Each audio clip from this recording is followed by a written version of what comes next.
तो क्या आप भी प्लान कर रहे हैं नई दिल्ली से गया या फिर गया से नई दिल्ली के बीच ट्रैवल करने के लिए? तो आज की इस वीडियो में मैं आप सभी को बताने वाला हूं महाबोधि एक्सप्रेस के बारे में, जो कि चलती है नई दिल्ली और गया के बीच में कानपुर सेंट्रल पंडित दीनदयाल उपाध्याय जंक्शन होते हुए। यात्रीगण कृपया ध्यान दें।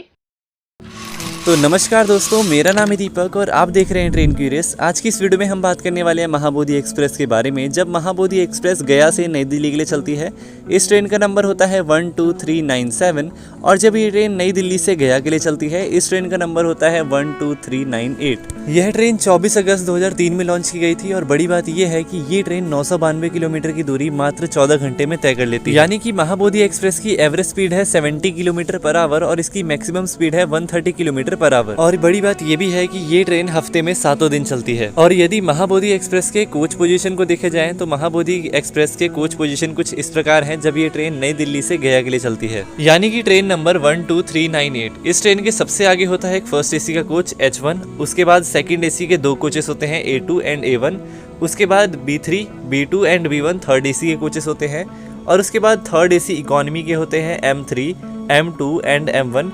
उसके बाद इसमें पेंट्री कार यानी पीसी, इस ट्रेन में आपके लिए खाने पीने की व्यवस्था हो सकती है। और उसके बाद इस ट्रेन में 6 स्लीपर के कोचेस होते हैं S6 से लेके S1 तक, S6, S5, S4, S3, S2 and S1। उसके बाद इस ट्रेन में 4 जनरल के कोचेस होते हैं। लास्ट में होता है SLR यानी कि सिटिंग एंड लगेज। और जब यही महाबोधि एक्सप्रेस गया से नई दिल्ली के लिए चलती है, इस ट्रेन का नंबर होता है 12397 और इस ट्रेन के कोच पोजीशन कुछ इस प्रकार हैं। इस ट्रेन में सबसे आगे होते हैं 4 जनरल कोचेस जो अनरिजर्व होते हैं। उसके बाद S1 से लेके S6 यानी कि S1, S2, S3, S4 and S5 6 sleeper के कोचेस होते हैं। पीसी पेंट्री कार होती है। M1, M2 and M3 third AC की इकोनॉमी होती है। B1, B2 and B3 third AC होते हैं। उसके बाद A1 and A2 second AC के कोचेस होते हैं और लास्ट में होता है फर्स्ट एसी का एक H1। बात की जाए महाबोधि एक्सप्रेस के टाइम टेबल की तो पहले हम देख लेते हैं ट्रेन नंबर 12397 जो ट्रेन गया से नई दिल्ली के लिए चलती है।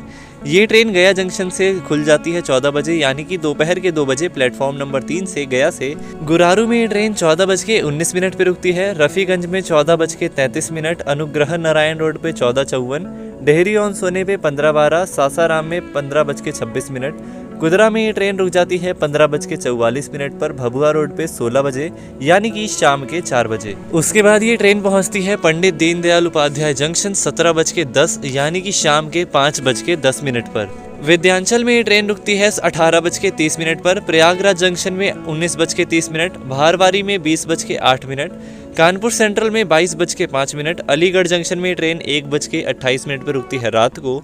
और ये ट्रेन फाइनली अपने डेस्टिनेशन यानी कि नई दिल्ली में पहुंच जाती है 1992 किलोमीटर की दूरी तय करने के बाद प्लेटफॉर्म नंबर 9 पे 4:10 पर। और जब महाबोधि एक्सप्रेस नई दिल्ली से गया के लिए चलती है, इस ट्रेन का नंबर तो आप जानते ही हो 12398 और ये ट्रेन निकल जाती है नई दिल्ली से 12:50 पर प्लेटफॉर्म नंबर 6 से। अलीगढ़ जंक्शन में ट्रेन रुकती है 14:30 यानी कि दोपहर के 2:30 बजे 2:30 पर। उसके बाद कानपुर सेंट्रल में 17:55, भारवारी में 19:34, प्रयागराज जंक्शन में 20:25, विद्यांचल में ट्रेन 21:38 पर रुकती है। दीनदयाल उपाध्याय में ट्रेन रुकती है 23:20 और भभुआ रोड पे 12:06 रात के। कुदरा में रात के 12:23 पर, सासाराम में 12:45 रात के, डेहरी ऑन सोने पे रात के 1:02 पे, 1:18 पे अनुग्रह नारायण रोड पे।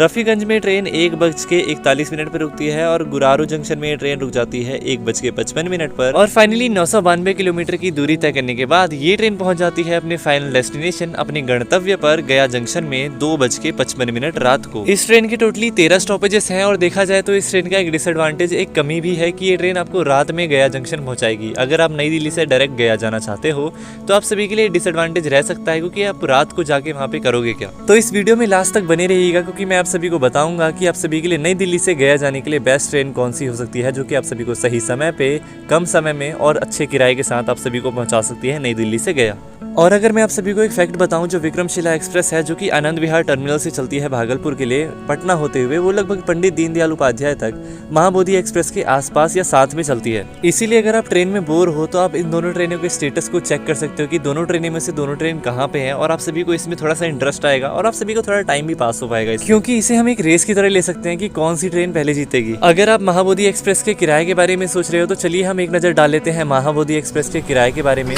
महाबोधि एक्सप्रेस का किराया नई दिल्ली से गया के बीच में कितना है वो आप सभी को मैं मोबाइल स्क्रीन पर दिखा देता हूँ। तो आप अभी अपनी मोबाइल स्क्रीन पे जनरल कोच के, स्लीपर कोच के, third AC economy coach, third AC coach, second AC coach and first AC coach के फेयर्स आप अपनी मोबाइल स्क्रीन पर देख सकते हो नई दिल्ली से गया के बीच में। और यदि आप इस ट्रेन में reservation quotas for senior citizen और लेडीज देख रहे हो तो आप सभी को इस ट्रेन में मिल जाएगा और काफ़ी इजीली आप सभी को अवेलेबल हो जाता है सीनियर सिटीजन कोटा। पर अगर देखा जाए लेडीज कोटा की, तो लेडीज में रिजर्वेशन में आप सभी को थोड़ा डिफिकल्टी आ सकता है। आप सभी को लगभग 1 महीना वेट करना पड़ सकता है। 1 महीने के बाद ही आप सभी को आई थिंक लेडीज टिकट मिलेगी। पर सीनियर सिटीजन टिकट आप सभी को नॉर्मली 1 हफ्ते के अंदर मिलनी शुरू हो जाती है। पर अगर फिर भी अगर आपको चाहिए तो मैं आप सभी को बोलूँगा कि आपको ट्राई करते रहना चाहिए, हो सकता है आपको अवेलेबल हो जाए अगर आपका लक अच्छा रहे तो। महाबोधि एक्सप्रेस के कुछ कॉम्पिटिटर्स हैं जो कि इससे भी पहले पहुंचा देते हैं, और कुछ ट्रेनें ऐसी हैं जो कि महाबोधि एक्सप्रेस से थोड़ा सा लेट करती है।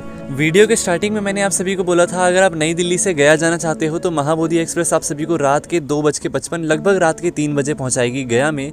तो ये आप सभी के लिए एक डिसएडवांटेज है क्योंकि रात को फैसिलिटीज़ ज़्यादा अवेलेबल नहीं होती है, इसीलिए मैंने आप सभी को बोला था कि वीडियो में बने रहिएगा। तो चलिए हम अब बात कर लेते हैं ऐसी ट्रेनों की जो कि महाबोधि एक्सप्रेस से काफ़ी अच्छी है टाइमिंग में, और इसका किराया भी लगभग आसपास और सेम ही है इससे। और कुछ ट्रेनें तो ऐसी है जो कि महाबोधि एक्सप्रेस से कम समय में पहुंचा देगी, मतलब कि महाबोधि एक्सप्रेस 14 घंटे में पहुंचाती है तो आप सभी को लगभग 12 साढ़े 12 घंटे में कुछ ट्रेनें पहुंचा देगी। तो मैं अपनी लिस्ट में टॉप 4 ट्रेनों का नाम बताऊंगा और उसके बाद कुछ और भी ट्रेनों का नाम बताऊंगा जो कि चलाई जाती है। तो मैं अपनी लिस्ट में नंबर 4 पे रखना चाहूँगा गया गरीब रथ को, जो कि मात्र 13 घंटे और 15 मिनट में दिल्ली से गया तक का सफर कर लेती है। ये दिल्ली के आनंद विहार से खुलती है रात को 8 बजे के आसपास, और ये ट्रेन आप सभी को पहुंचा देती है 9:35 सुबह के गया जंक्शन में। और बड़ी बात ये भी है कि ये ट्रेन मात्र 1 दिन चलती है हफ्ते में, शनिवार के दिन, इसीलिए मैंने इस ट्रेन को अपनी लिस्ट में चौथे नंबर पे रखा है। और गया गरीब रथ को नंबर 4 पे रखने का मेरा मुख्य कारण ये है कि इस ट्रेन का किराया थोड़ा ज्यादा है, क्योंकि इस ट्रेन में मात्र थर्ड एसी कोच एग्जिस्ट करते हैं, स्लीपर या फिर जनरल या फिर कोई और कोच एग्जिस्ट नहीं करते हैं। इस ट्रेन का किराया आनंद विहार टर्मिनल से गया के लिए है 920 रुपए